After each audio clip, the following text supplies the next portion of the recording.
What is up, everybody? It's the Boxing Genius TV back again here, and today's fight will be Miguel Cotto versus Ricardo Martinez, so let's get into it. Now, this was by no means a display of technical excellence or anything like that, because although that played a part in this fight, it was also the age of Sergio Martinez that was a big factor in him losing this fight. However, we still have some technical things that we have to discuss in order to further understand how Cotto won this fight, besides the fact that Sergio was probably injured. So let's start off with a jab to the body here. This is how we set up the left hook to the head later on, and you'll see a lot of these happening. Why? Because whenever you go low like this, it is very similar to how you would throw a left hook. You would lower yourself first and you'll throw the left hook. And so this was a perfect setup for Cotto to throw the left hook, because as you can see in this motion right here, this is the exact motion that you'll be in when you're about to throw a left hook. That's why Sergio fell for this trap, and then the next time around, he still thought that it was a jab to the body, so he extended his right arm, boom, and then he got caught with the left hook right there. Because again, it's a very similar motion. When you're jabbing to the body and when you're throwing a left hook, it looks very deceptive, and so you can get a little bit confused. And then right here, that happens once again. First throws a left hand, and then Sergio decides to extend his lead hand. This wasn't a jab to the body, but the response of Sergio, because it was always throwing jabs to the body, was to extend his right hand, and that opened him up for the left hook of Miguel Cotto, as you saw there. Now, in order to avoid this from happening, instead of, Sergio didn't really have the shoulder roll, right? So he decides to use the elbow block that he has. A very excellent elbow block. All right, so for this, you'll see it happening. Boom, raising his elbow a little bit higher. Although that wasn't super high, he was able to kind of dodge the hook of Cotto. Here's another sequence where that happens. Boom, again, raising his elbow right there to avoid the left hook, instead of probably using the shoulder roll, which again might be dangerous. He decides to just raise his elbows, boom, and then avoid that shot, right? Here's another elbow block that he did. Boom.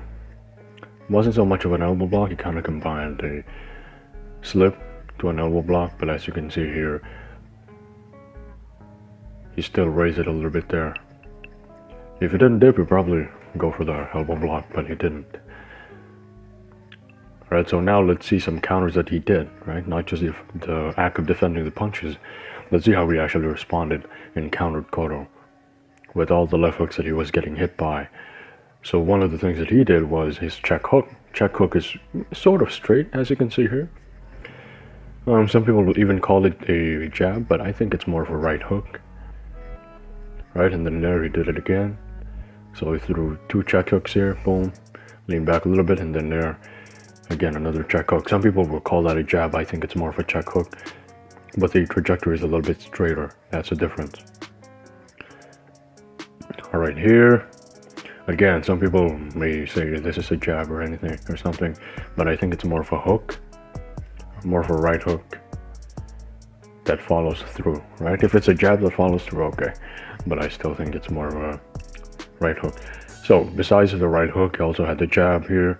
Cotto was about to come in, boom, catch it with the jab, damn, and then there, did it again, but Cotto was good enough to cover it and cross block that shit. Okay, here, boom, again, Cotto will try to come in, being the shorter guy that he is, and then Martinez will just lean back a little bit because he has those long arms. He doesn't even have to step in. He just has to lean back a little bit and then extend those long arms of his, and it lands.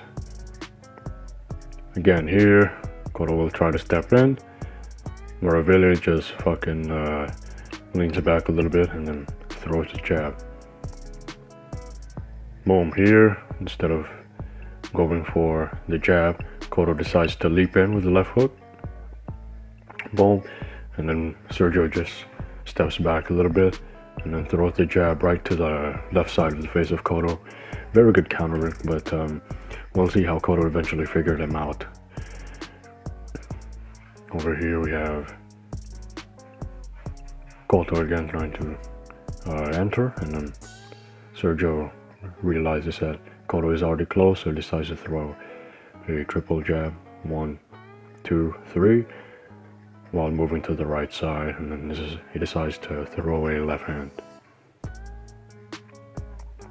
Now for those counters, Miguel Cotto had a counter for it. So Miguel Cotto had a counter for the left hook, and he also had a counter for the jab. So he's essentially countering the counter. Over here, Cotto tries to throw a left hook. Martinez tries to counter with a right hook, a check right hook, without stepping back or without moving his out of the center line. So what does Cotto do? He decides to go over the top of that left hook or that right hook, and then he lands the left hook. Boom. And as you see, Sergio tries to block it with his elbows, but it was too late, right? He decides to go over the top, and it's very hard to see this one coming because the angle is kind of awkward for Cotto.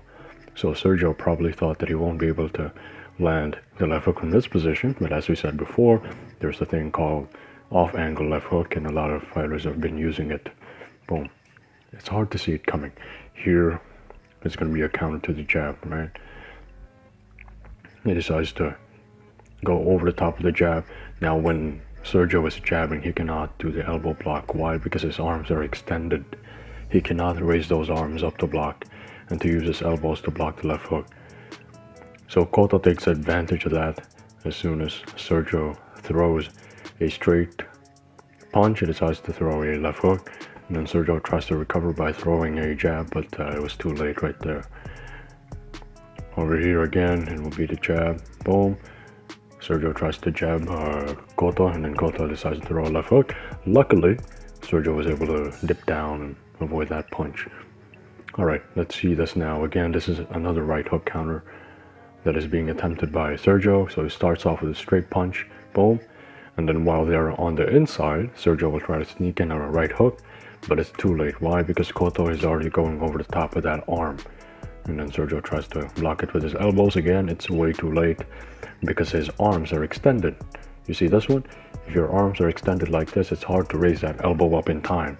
So Cotto was able to time that, and then was able to hit Sergio Martinez. Now again, like I said a while ago, this is not a display of technical prowess, and it's not the sole reason why Cotto won this fight.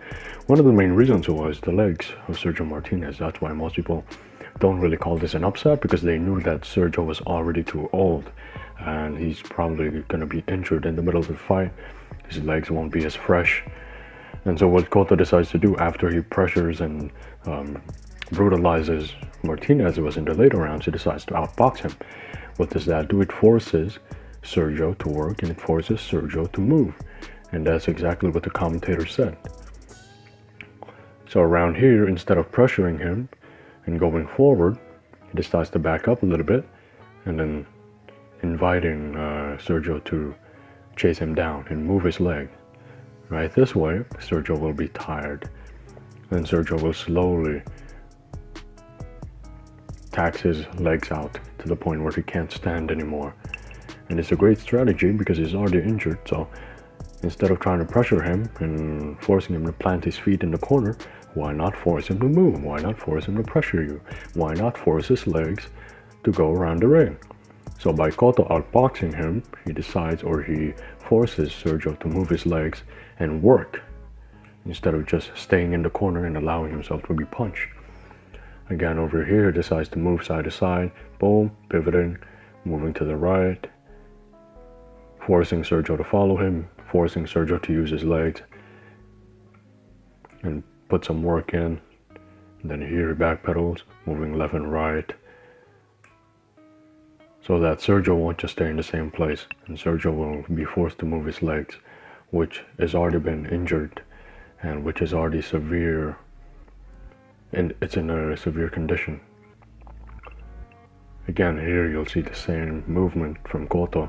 Instead of pressuring him and going forward, he forces Sergio to chase him down. And then there you see another trip from Sergio, because his legs weren't there anymore, right? So if you force it to move, it's just a matter of time before he trips or he falls down. Again, here you see him trip, boom, because his legs aren't there anymore. And Cotto decides to take advantage of that by forcing him to move and forcing him to pressure to apply some pressure. Here, moving forward, moving side to side.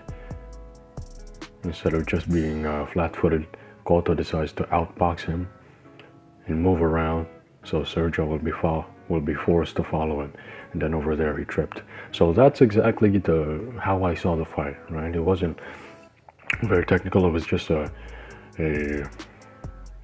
contest between two fighters who are trying to figure out each other, who are trying to counter their own counters, in which case Cotto was able to be successful at that and taking advantage of the circumstances that are given, right? Sergio was injured, so Cotto took advantage of that and forced Sergio to work, tax himself out, tire himself out, and in the later stages, it was over.